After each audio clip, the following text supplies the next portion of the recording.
Good morning students. इन classes में हम पढ़ रहे हैं फोटोसिंथेसिस के मैकेनिज्म के बारे में। पहले हमने पढ़ा लाइट रिएक्शन के बारे में। लाइट रिएक्शन में एटीपी और NADPH2 का निर्माण होता है। जो अब हम पढ़ रहे हैं डार्क रिएक्शन के बारे में। डार्क रिएक्शन में एटीपी और NADPH2 की मदद से कार्बन डाइऑक्साइड कार्बोहाइड्रेट में बदलती है, या हम कहें कि कार्बन डाइऑक्साइड का फिक्सेशन होता है और कार्बोहाइड्रेट्स के एक मॉलिक्यूल का निर्माण होता है। 6 मॉलिक्यूल ऑफ कार्बन डाइऑक्साइड और 6 मॉलिक्यूल ऑफ वाटर मिलकर 1 मॉलिक्यूल कार्बोहाइड्रेट का बनाते हैं और 6 मॉलिक्यूल्स ऑफ ऑक्सीजन इवॉल्व होती है। जो कार्बन डाइऑक्साइड का फिक्सेशन होता है ये 3 पाथवेज से होता है, C3 पाथवे, C4 पाथवे और क्रेजुलेशन एसिड मेटाबॉलिज्म। लास्ट क्लास में हमने C3 साइकिल के बारे में, C3 पाथवे के बारे में पढ़ा था, जिसको कि केल्विन एंड बेंसन साइकिल भी कहते हैं। इसको C3 पाथवे इसलिए कहते हैं कि इसमें जो फर्स्ट स्टेबल कंपाउंड होता है, प्रथम स्थायी उत्पाद होता है, वो एक 3 कार्बन कंपाउंड होता है, फॉस्फोग्लिसरिक एसिड। अब हम पढ़ेंगे C4 साइकिल के बारे में। 1965 तक ये माना जाता था कि सभी प्लांट्स में फोटोसिंथेसिस केवल C3 साइकिल के द्वारा ही होता है, लेकिन बाद में एक और साइकिल की डिस्कवरी हुई जिसको क्या कहते हैं, C4 साइकिल। इसको C4 साइकिल इसलिए कहते हैं कि इसमें जो फर्स्ट स्टेबल कंपाउंड था वो ऑक्जेलो एसिटिक एसिड होता है, जो कि एक C4 कंपाउंड है, 4 कार्बन कंपाउंड है। तो 1965 तक तो ये माना जाता था कि फोटोसिंथेसिस में जो कार्बन डाइऑक्साइड का फिक्सेशन होता है हायर प्लांट्स में या लोअर प्लांट्स जैसे एल्गी में, वो सिर्फ C3 साइकिल के द्वारा होता है। बट 1965 में एक रशियन साइंटिस्ट है क्रोस्टक एट अल, उन्होंने सबसे पहले labelled radio active labelled carbon dioxide का यूज़ करा शुगर के लीव्स में, और उन्होंने ये देखा कि इनमें जो फर्स्ट स्टेबल प्रोडक्ट जो बनता है वो एक C4 डाइकार्बोक्सिलिक एसिड है, जिसको कि ऑक्जेलो एसिटेट या कहते हैं। इसके अलावा मैलेट और एस्पार्टेट का भी निर्माण होता है। जो ये क्रोस्टक एट अल ने जो खोज की थी, इसकी पुष्टि की एंड स्लैक ने 1966 में मेज प्लांट पे, और उन्होंने इस साइकिल के बारे में विस्तार से बताया। इसलिए इस साइकिल को एंड स्लैक साइकिल भी कहा जाता है। तो कहीं आपके एग्ज़ाम में क्वेश्चन आए तो वो ऐसे भी आ सकता है कि C4 साइकिल के बारे में लिखो, या ये भी आ सकता है कि एंड स्लैक के बारे में, एंड स्लैक साइकिल के बारे में लिखो। तो दोनों में ही हमको C4 साइकिल के बारे में लिखना है। एंड स्लैक ने ये देखा कि कुछ प्लांट्स में फोटोसिंथेसिस के दौरान, प्रकाश संश्लेषण के दौरान 4 carbon compounds oxaloacetate, malate और एस्पार्टेट का निर्माण होता है, और ये निर्माण बहुत शॉर्ट टाइम स्पेन में हो जाता है। फिर उन्होंने देखा कि ये साइकिल अनेक प्लांट्स में पाई जाती है, अनेक फैमिलीज़ के प्लांट्स में पाई जाती है, जैसे कि साइप्रेसी, ग्रेमिनी में भी जिया मेज, सोरगम, पेनिकम मैक्सिकम, सैक्रम ऑफिसिनेरम। इसके अलावा कुछ डाइकोटिलेडन्स में भी ये साइकिल पाई जाती है, जैसे कि अमरैंथस और एट्रिप्लेक्स में। इस साइकिल को के एंड स्लैक साइकिल के अलावा थोड़े रेयर नाम है, कम प्रचलित नाम है, वो है बीटा कार्बोक्सिलेशन पाथवे और कोऑपरेटिव फोटोसिंथेसिस। कोऑपरेटिव फोटोसिंथेसिस इसलिए कि जिन प्लांट्स में C4 साइकिल होती है उनमें C3 साइकिल भी होती है। C4 साइकिल सिर्फ C3 साइकिल को असिस्ट करती है, इसलिए इनको कोऑपरेटिव फोटोसिंथेसिस भी कहा जाता है। जैसे कि मैंने अभी बताया कि C4 साइकिल में जो फर्स्ट स्टेबल कंपाउंड बनता है वो एक 4 कार्बन कंपाउंड होता है, जिसको कि ऑक्जेलो एसिटिक एसिड कहते हैं, और इसी कारण से इसको C4 साइकिल कहते हैं। वे प्लांट्स जिनमें C4 साइकिल होती है उनको C4 प्लांट्स कहते हैं। तो अब C4 साइकिल के बाद में आप जैसा कि डायग्राम में देख रहे हैं, हमको ये देखना है कि C4 साइकिल होती कैसे है, इसके कौन कौन से स्टेजेस होते हैं, जैसे कि हमने केल्विन एंड बेंसन साइकिल में देखा था। इस तरह अगर हम देखें तो मुख्य इसकी जो अवस्था है तो 4 स्टेजेस होते हैं। सबसे पहले जैसे कि हमने उसमें देखा था कि कार्बन डाइऑक्साइड का फिक्सेशन होता है, इसमें भी कार्बन डाइऑक्साइड का फिक्सेशन होता है, पर इसमें कार्बन डाइऑक्साइड का फर्स्ट एक्सेप्टर उसमें क्या था, रिबेलोज डाइफॉस्फेट।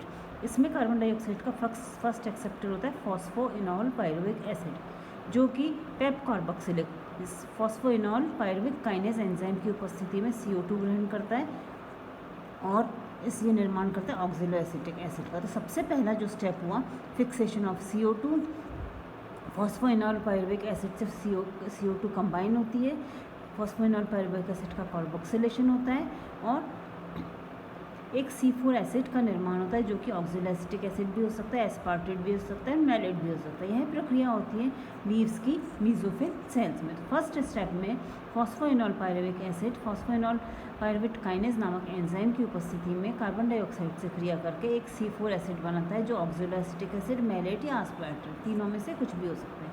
ये फर्स्ट स्टेप हुआ। दूसरा स्टेप हमने C3 साइकिल में देखा था कि पूरी की पूरी साइकिल मीजोफिल सेल में होती है, जबकि C4 साइकिल में 2 सेल ऑर्गेनेल्स इन्वॉल्व होते हैं या 2 तरह की सेल्स होती हैं लीफ की, वो इन्वॉल्व होती है, मीजोफिल सेल और बंडल शीट सेल। तो सबसे पहले क्या हुआ, फॉस्फोइनॉल पायरुविक एसिड ने कार्बन डाइऑक्साइड से क्रिया की और निर्माण हुआ एक C4 एसिड का। ये C4 acid bundle sheath cell में बनने के बाद मीजोफिल सेल से बंडल शीट सेल में ट्रांसफर हो जाता है, जैसे कि आप डायग्राम में देख रहे हैं। फिर उसके बाद क्या होता है, बंडल शीट सेल में जो ये C4 एसिड है इसका डीकार्बोक्सिलेशन होता है। तो मीजोफिल सेल में तो क्या हुआ, कार्बोक्सिलेशन हुआ, कार्बन डाइऑक्साइड इससे जुड़ी। बंडल शीट सेल में क्या हुआ, डीकार्बोक्सिलेशन हुआ। डीकार्बोक्सिलेशन होते ही इसकी कार्बन डाइऑक्साइड निकल जाती है और जो ये 4 कार्बन कंपाउंड था ऑक्जेलो एसिटिक एसिड, मैलिक एसिड, ये पायरुविक एसिड में बदल जाता है। जो कार्बन डाइऑक्साइड रिलीज़ होती है वो किसके द्वारा ले ली जाती है, वो ले ली जाती है जैसा कि आप डायग्राम में देख रहे हो C3 साइकिल के द्वारा। तो फर्स्ट स्टेप कार्बन डाइऑक्साइड और फॉस्फोइनॉल पायरुविक एसिड से C4 एसिड का बनना। सेकंड स्टेप C4 एसिड का बंडल शीट सेल्स में ट्रांसफर होना। फिर third steps bundle sheath cells में C4 एसिड्स का डीकार्बोक्सिलेशन होना, C2 निकलना, उसका C3 साइकिल के द्वारा ग्रहण करना। फिर फोर्थ और लास्ट स्टेप था ये जो C3 एसिड या पायरुविक एसिड बना है, CO2 तो बंडल शीट सेल्स में ही रह जाती है और केल्विन साइकिल में चली जाती है। जो पायरुविक एसिड बना है ये वापस से इसमें चला जाता है, मीजोफिल सेल में चला जाता है और मीजोफिल सेल में जाने के बाद पायरुविक एसिड में वापस से फॉस्फोइनॉल पायरुविक एसिड का रीजनरेशन होता है। इस तरह से ये साइकिल चलती रहती है। किस तरह से चलती है साइकिल, सबसे पहले मीजोफिल सेल में क्या होता है, phosphoenol pyruvic acid first acceptor होता है कार्बन डाइऑक्साइड का, ये इससे क्रिया करता है और ऑक्जेलो एसिटिक एसिड का निर्माण होता है। फिर ऑक्जेलो एसिटिक एसिड मैलिक एसिड में बदल जाता है, ये NADPH2 से NADP में परिवर्तित होते हैं, ये NADPH2 से हाइड्रोजन लेता है। ये मैलिक एसिड फिर चला जाता है बंडल शीट सेल में।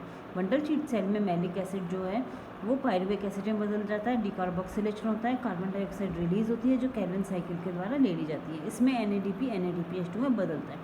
फिर ये पायरुविक एसिड वापस से मीजोफिल सेल में चला जाता है बंडल शीट सेल से।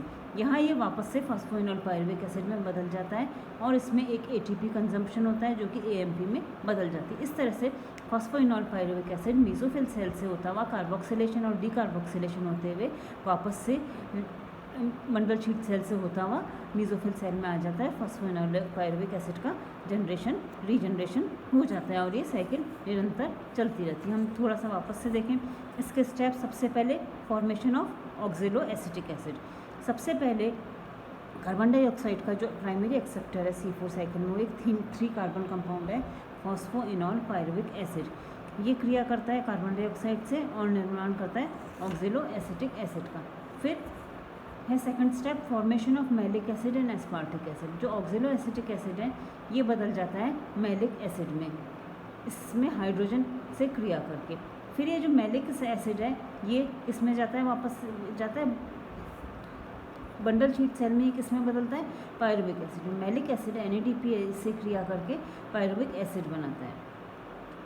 ये जो कार्बन डाइऑक्साइड रिलीज होती है, डीकार्बोक्सिलेशन होता है, वो C3 साइकिल के रिबुलोज डाइफॉस्फेट के द्वारा ले ली जाती है। फिर जो ये पायरुविक एसिड बना ये वापस से जाता है मीजोफिल सेल में और फॉस्फोइनॉल पायरुविक एसिड का रीजनरेशन हो जाता है। तो इसमें सबसे पहले मीजोफिल सेल इन्वॉल्व हुई। मीजोफिल सेल्स ने फॉस्फोइनॉल पायरुविक एसिड में स्थित फॉस्फोइनॉल पायरुविक एसिड ने कार्बन डाइऑक्साइड से क्रिया की, ऑक्जेलो एसिटिक एसिड बना, फिर उससे मैलिक एसिड बना। फिर जो ये मैलिक एसिड था ये मीजोफिल सेल से चला गया बंडल शीट सेल में, यहाँ पर इसका डिकार्बोक्सिलेशन हुआ, पायरुविक एसिड बना, कार्बन डाइऑक्साइड मुक्त हुई, ये केल्विन साइकिल में चली गई। फिर ये पायरुविक एसिड जो है बंडल शीट सेल से वापस से मीजोफिल सेल में चला गया, यहाँ पायरुविक एसिड वापस से फॉस्फोइनॉल पायरुविक एसिड में बदल गया।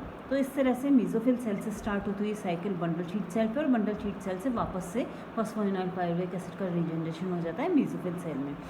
ये होती है C4 साइकिल। अब जो C4 प्लांट्स होते हैं उनकी एक और विशेषता पाई जाती है। ये प्लांट्स होते हैं जैसे कि आप डायग्राम में राइट साइड में देख रहे हो, ये प्लांट्स जो होते हैं ये जीरोफिटिक प्लांट्स होते हैं। इन प्लांट्स में क्रेन्स एनेटमी पाई जाती है। क्रेन्स एनेटमी क्या होता है, अगर हम लीफ का स्ट्रक्चर याद करें तो उसमें एपिडर्मिस होती है और मीजोफिल होती है। मीजोफिल में पैलेसिड पैरेन्काइमा होता है जो कि कॉम्पैक्टली अरेंज होता है और स्पैंजी पैरेन्काइमा होता है जो कि लूजली अरेंज होता है जिसमें इंटरसेलुलर स्पेसेस होते हैं। इसमें क्रेन्स एनेटमी में क्या होता है, इसमें जो वेस्कुलर बंडल्स जो के चारों ओर पैरेन्काइमा सेल होती हैं वो बहुत कॉम्पैक्टली अरेंज होते हैं। इसके साथ ही साथ वेस्कुलर बंडल्स जो होते हैं एक बहुत बड़ी बंडल शीट सेल से घिरे हुए रहते हैं। ये साथ ही साथ जो C4 प्लांट्स होती हैं इनके लिए इसमें दो तरह के क्लोरोप्लास्ट पाए जाते हैं। बंडल शीट सेल्स में लार्ज क्लोरोप्लास्ट पाए जाते हैं जिनमें कि ग्रेना नहीं होता पर उनमें स्टार्च ग्रेन्स पाए जाते हैं, जबकि मीजोफिल सेल में होते हैं जो स्मॉल क्लोरोप्लास्ट होते हैं पर उनमें ग्रेना पाए जाते हैं और उनमें स्टार्च नहीं होता। इसके अलावा कुछ तो क्रेन्स एनाटॉमी मतलब जो लीफ होते हैं उसके टिश्यूज़ बहुत कम्पैक्टली सहज रूप से व्यवस्थित रहते हैं। साथ ही साथ इसमें वेस्कुलर बंडल के चारों ओर बंडल शीट सेल पाई जाती है जिसमें कि क्लोरोप्लास्ट पाए जाते हैं। ये अडेप्टेशन क्यों पाए जाते हैं? इस क्रेन्स एनाटॉमी के कारण लीफ का सरफेस एरिया कम हो जाता है। सरफेस एरिया होने से, क्योंकि जैसे मैंने बताया ज़ीरोफिटिक प्लांट कहते हैं तो ट्रांसपिरेशन का जो सरफेस होता है वो कम हो जाता है और वाटर लॉस से प्लांट की रक्षा होती है। तो ये सबसे ज़्यादा इंपॉर्टेंट कैरेक्टरिस्टिक C4 प्लांट्स का है क्रेन्स एनाटॉमी। साथ ही साथ जो C4 प्लांट्स होते हैं वो बहुत हाई कार्बन डाइऑक्साइड कंसनट्रेशन में रहते हैं। इन एंजाइम की इस कंसनट्रेशन में रिबुलोज डाइफॉस्फेट जो कि C3 साइकिल का रिबुलोकाइनेस जो एंजाइम है जो कि C3 साइकिल में कार्बन डाइऑक्साइड का फिक्सेशन करता है वो एक्टिव नहीं हो पाता। इसलिए इसमें एक बहुत ही एक्टिव एंजाइम होता है पेप कार्बोक्सिलेज।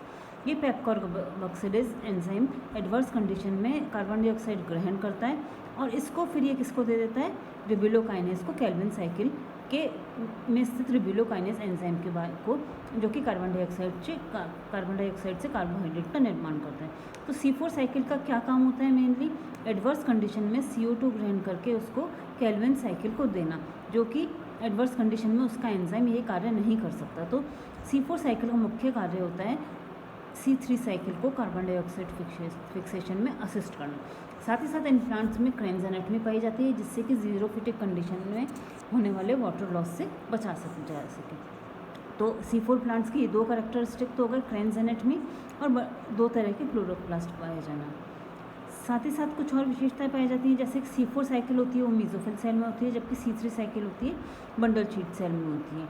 मीजोफिल सेल जो होते हैं C4 प्लांट्स के, उसमें फॉस्फोइनॉल पायरुविक कार्बोक्सिलेज नामक, या जिसको कि पेप कार्बोक्सिलेज एंजाइम कहते हैं, वो पाया जाता है, जो कि फॉस्फोइनॉल पायरुविक एसिड से कार्बन डाइऑक्साइड की रिएक्शन करवा के ऑक्सलो एसिटिक एसिड का निर्माण करता है।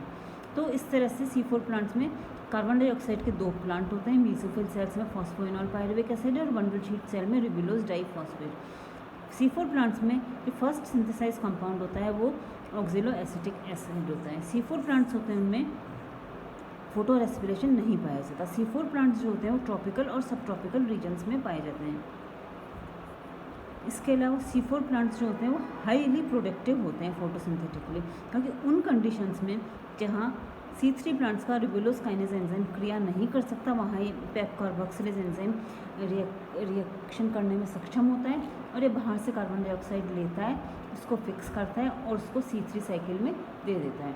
तो इस तरह से जो सिग्निफिकेंस हुई C4 साइकिल की वो ये हुआ कि इसमें जो फोटोसिंथेटिक यील्ड होती है वो C3 प्लांट से दुगनी से तिगुनी होता है। इसके अलावा C4 प्लांट्स में जो फोटोसिंथेसिस होता है स्टोमेटा क्लोज होने पर भी होता रहता है।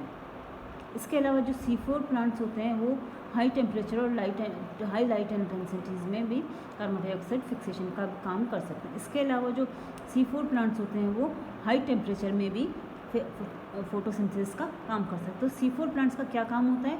उन ज़ीरोफिटिक प्लांट्स के C4 जो साइकिल होती है एक तरह से ज़ीरोफिटिक प्लांट्स जो कि एडवर्स कंडीशन में पाए जाते हैं उनमें पाए जाने वाला अडेप्टेशन होता है, क्योंकि इन कंडीशंस में C3 प्लांट्स में रिबुलोज डाइफॉस्फेट क्रियाशील नहीं होता।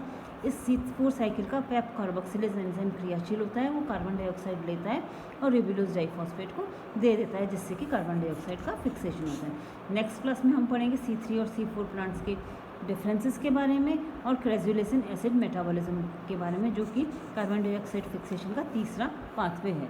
Thank you students.